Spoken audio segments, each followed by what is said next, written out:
बहकी सभी जुबां है, हम हैं हजारों में, अब की कमी जरा है, हर चीज खास है।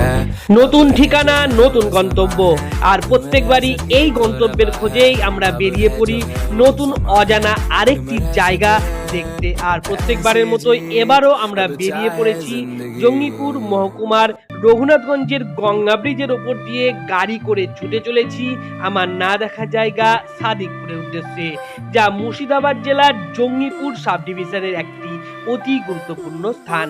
আর আজকে আমার এই যাত্রায় সঙ্গে আছে আমার ভাগ্নের রোহিত। তো চলুন আমরা সেই গুরুত্বপূর্ণ স্থানে যাই, আর যাওয়ার পরে সেখানকার প্রাকৃতিক দৃশ্য এবং সেখানকার গুরুত্ব সম্পর্কে বেশ কিছু তথ্য জেনে নিই। আর রাস্তায় যেতে যেতেও আমরা এখানকার বিভিন্ন প্রাকৃতিক সৌন্দর্য দেখতে দেখতে যাব।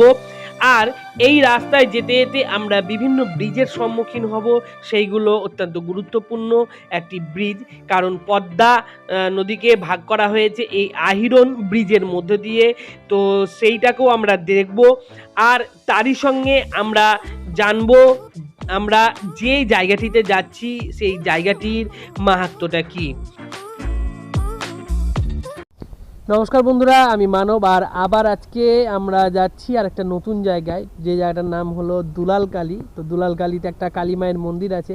আজকেও দেখো আমি আর ভাগ্নে আমরা দুজন মিলেই যাচ্ছি। আর আজকেও আমাদের ট্রিপ কিন্তু এই মুর্শিদাবাদেরই জঙ্গিপুর মহকুমারই অন্তর্গত দুলালকালী গ্রামে, যেখানে দুলালকালী মাতার মন্দির আছে। এবং সবথেকে বড় কথা, আমাদের পরিবারের ওখানে মানসা করা আছে, কিন্তু যা হয় না আমিও সেটা জানতাম না। তো হঠাৎ করে 2-4 দিন আগে আমি জানতে পারলাম, আর আজকে আমরা রওনা হচ্ছি ওখানকার পথে। আর পুজো দেবার জন্য এই দেখো আমরা এখানে সমস্ত জিনিসপত্র কিন্তু এখানে আমরা এনেছি, যে মাকে একটু পুজো দেবো। আর আমরা সত্যি না খেয়ে আছি এবং মাকে পুজো দেবো, তারপরেই কিন্তু আমরা সোজা বাড়ি চলে যাব। এবং তার আগে আমরা মন্দিরে যখন ঢুকবো তখন আমরা মন্দিরের চারপাশটা তোমাদের দেখাবো, এবং তার সঙ্গে ওখানকার ঠাকুর মশাইয়ের কাছ থেকে আমরা পুরো তথ্যটা জানবো।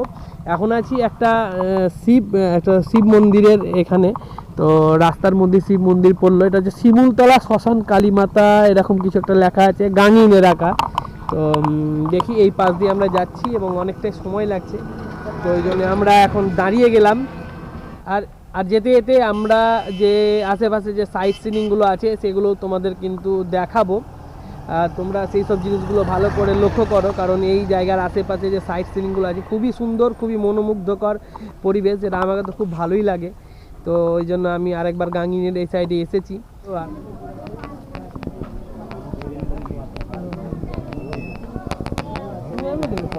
আমার উপস্থিত ঘুরতে হবে।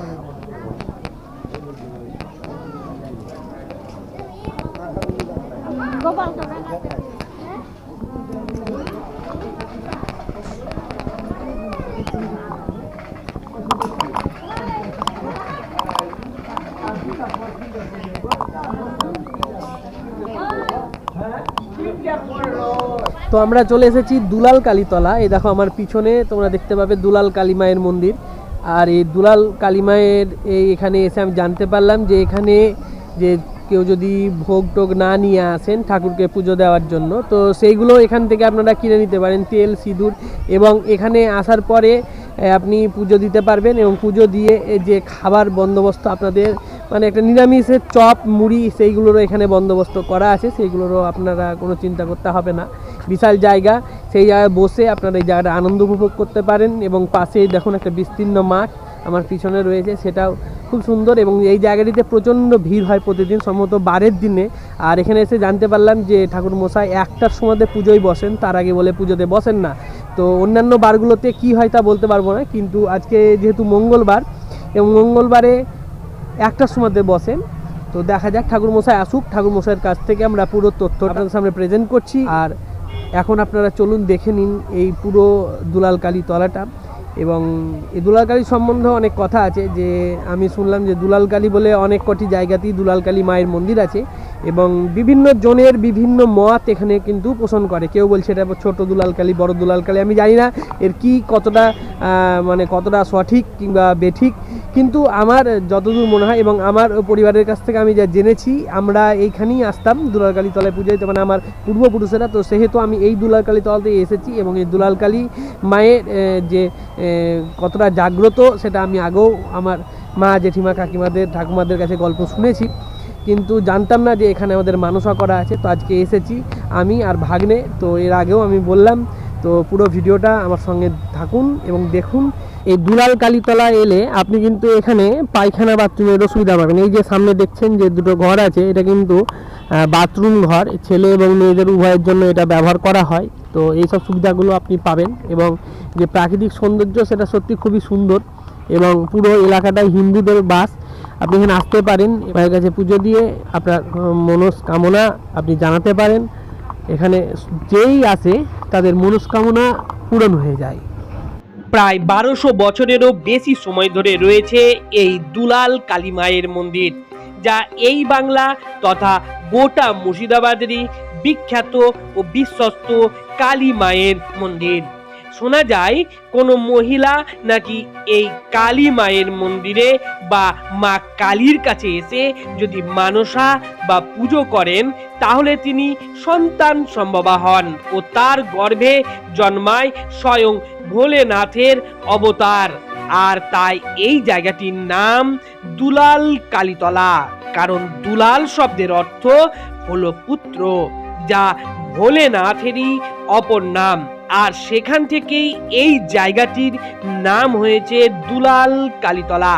এই দুলাল কালী মায়ের মন্দিরটি মুর্শিদাবাদের দ্বিতীয় প্রধান শহর রঘুনাথগঞ্জ থেকে মাত্র 25 কিলোমিটার দূরেই অবস্থিত।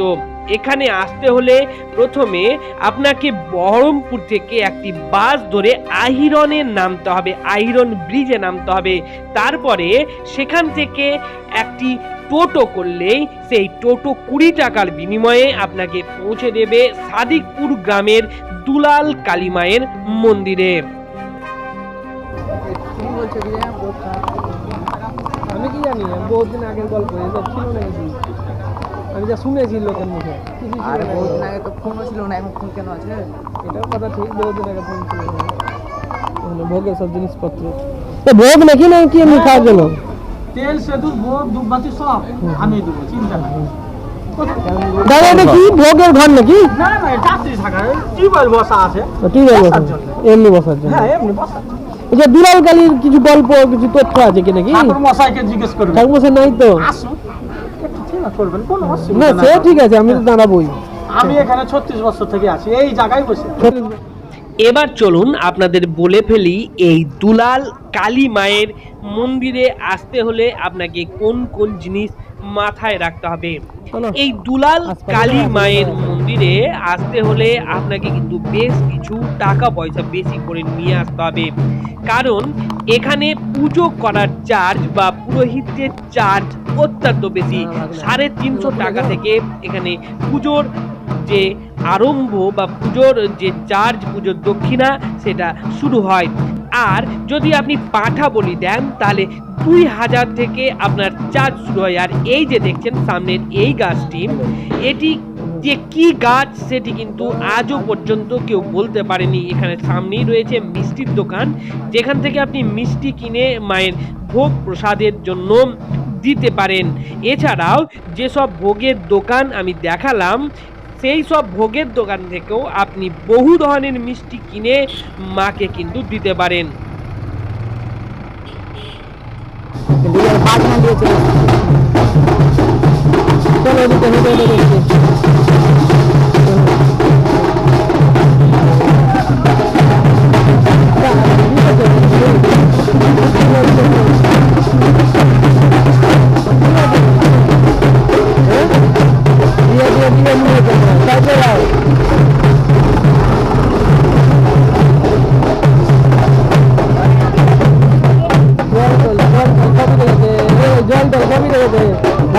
জল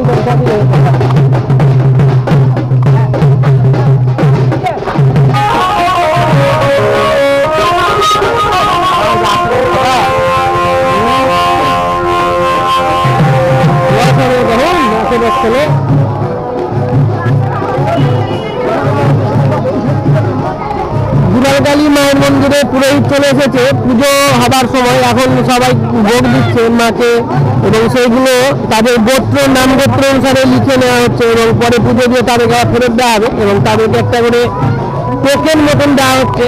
এই দেখুন টোকেন, এরকম একটা টোকেন আছে, এখানে নাম্বার টাম্বার লিখে রাখা আছে এরকম। হ্যাঁ, এই নাম্বার দেখি হয়তো তখন ডাকা হবে, কি হয়তো কিছু ব্যাপার হবে বলতে পারছি না। কিন্তু এখানকার যে রেটটা আছে পুজো সেটা কিন্তু খুব হাই এখানে, জানি না কি ব্যাপার এখানে, না এরকমই হয়তো এখানকার যে কমিটি আছে তারা হয়তো করে দিয়েছে, তাও হতে পারে।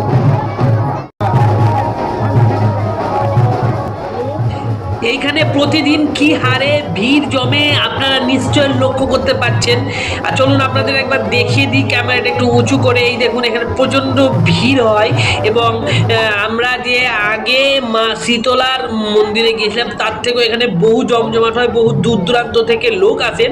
এবার আমরা চলুন একটু সামনে মায়ের পুজোটা আপনাদের একটু দেখিয়ে দিই।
এইমাত্র আমাদের মায়ের পুজো শেষ হলো আর এখন সবাই বসে তাদের খাওয়া দাওয়া সেরে নিচ্ছে। আমাদেরও খাওয়া দাওয়া হয়ে গেল, আমরাও বাড়ি যাবার জন্য তৈরি হচ্ছি। আর আরেকটা কথা বলে দিই যে আমি এখানকার বিভিন্ন তথ্য আপনাদের সঙ্গে শেয়ার করব তা বলেছিলাম, কিন্তু পুরোহিত মশাইরা এতটাই ব্যস্ত যে আমরা পুরোহিত মশাইয়ের সঙ্গে কথা বলতে পারলাম না, তাই আমরা ভিডিওটি এখানেই শেষ করতে বাধ্য হচ্ছি।